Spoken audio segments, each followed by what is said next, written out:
Ukimwona mtu hata kama umemzidi kidogo kimaisha, mwite kwa adabu.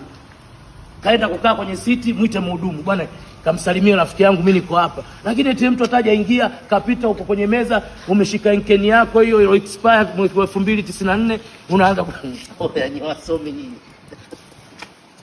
Mimi mwenyewe naweza, si unaona? Mdogo wangu anaosha hapa. Wewe unajiweza ujue. Hata kama moja hii lakini nina power. Oya, kuna mtu anaweka kidogo kidogo kila siku anawekeza kwenye makampuni ili kitimia naye atembelee. Sasa mimi hata sijawahi kuwekeza, nimeichukua tu, nimetoka Ulaya nimelipia. Kwa nini nisivimbe? Acheni ushamba, wasomi nyinyi. Tukikutana sehemu yoyote ya starehe, sehemu ya mikutano, mwite mtu kiadabu. Sawa? Bwana habari yako? Za saizi nakuona upo ndugu yangu, maisha yanaenda.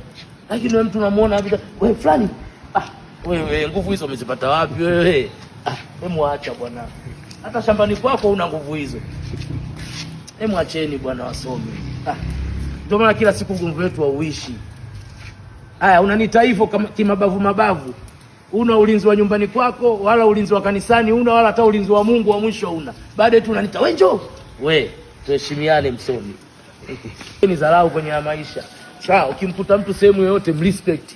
Ukimkuta kaingia sehemu mwache kwanza akakae akapumzike, unamtuma mhudumu, bwana msalimie yule. Wewe mtu hajaingia tu kapita umekaa tu na kibia chako, ulikiacha tangu juzi umekipitia leo tena unaanza kuleta mambo yako ya madoido ba. Wewe fulani njoo, jiheshimu wewe. Sawa? Unanita hivyo kwa kipi? Kwa hilo vieti lako la kuindia umlipaki nje.